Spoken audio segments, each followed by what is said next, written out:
Eu acredito que a vida com Deus, ela é o ponto principal. Deus, ele precisa ser o primeiro em tudo aquilo que nós fazemos. E a partir disso, eu acredito que uma identidade firmada em Cristo através da sua palavra, a liberdade, principalmente a liberdade, né, sermos livres de nós mesmos, uma maturidade desenvolvida, né, sem ser pessoas mimizentas que arrumam um problema para a vida inteira porque às vezes não foi chamado para um aniversário, meu Deus, enfim. E aí eu acho que a partir daí a gente desenvolve a autorresponsabilidade. Eu sou responsável pelos meus atos. Eu sou responsável pelo aquilo que eu faço ou por aquilo que eu deixo de fazer, né? Porque às vezes não é só o fazer, mas o deixar de fazer também é um problema. E a autorresponsabilidade, ela precisa ser desenvolvida. E eu vou usar os frutos do Espírito para falar sobre isso. Eu não vou citar todos aqui, mas, por exemplo, o domínio próprio. A Bíblia fala sobre domínio próprio, né? E isso implica em a gente ser responsável. Não é que alguém me irritou, eu não me controlei, entende?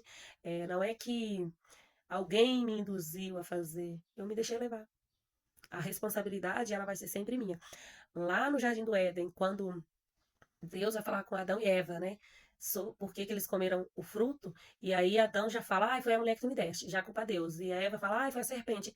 E Deus, ele não aceita a terceirização da culpa de nenhum deles.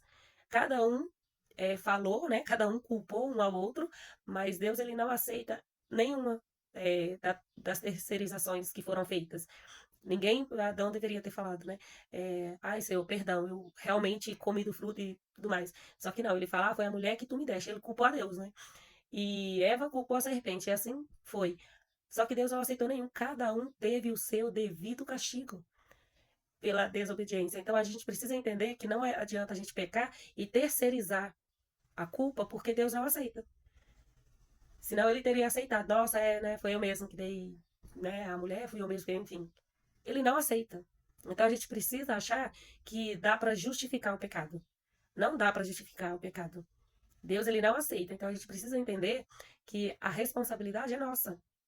A autorresponsabilidade precisa ser desenvolvida todos os dias na nossa vida, independente do que o outro nos faz, independente do que o outro nos causa, nós precisamos nos parecer com Cristo. E esse nos parecer com Cristo não tem a ver com aceitar tudo, porque parecer com Cristo, às vezes eu vou precisar me posicionar diante de situações que exigem um posicionamento. Não é ficar aceitando tudo em nome do amor porque não é verdade, o amor ele não é assim, não é cego, mudo e surdo. Jesus, ele é amor, mas ele também é justiça. E nós precisamos ser justos. Nós precisamos agir com justiça, porque Jesus, ele é justo. Então, esse ele é amor, mas ele também é justiça, implica em a gente se parecer com ele e sermos justos também. Você não vai se calar diante de uma situação porque você vai ficar com dó de alguém. Você não vai se omitir, porque a omissão é uma covardia. Todo omisso é um covarde. Porque para não ficar em uma situação constrangedora com as pessoas, ele prefere muitas vezes se calar, se omitir, só que ao mesmo tempo isso acaba prejudicando outras pessoas. Então não habita a justiça na omissão. Então a gente precisa entender que a autorresponsabilidade, às vezes ela nos coloca em um lugar de confronto, de posicionamento, e a gente precisa entender isso e viver isso. Isso não quer dizer que a gente tem que sair ficando com raiva de todo mundo, porque não é isso que eu quero dizer. A gente precisa entender que dentro de toda situação a gente precisa agir com amor, sim, mas nós precisamos agir com justiça também, porque a Bíblia diz também que os injustos não herdarão o reino dos céus. Então, seja em qualquer situação, em qualquer âmbito da sociedade, em qualquer posição que o Senhor tem te levantado, tem te colocado, nós precisamos ter autorresponsabilidade, nós precisamos agir com justiça, nós precisamos representar a Cristo, seja lá onde for e seja lá quanto isso nos custar. Para algumas pessoas, isso tem custado a própria vida.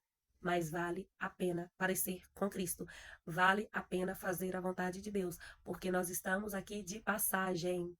Nós estamos aqui por um período. Nós temos uma eternidade maravilhosa que nos aguarda. Que Deus te abençoe.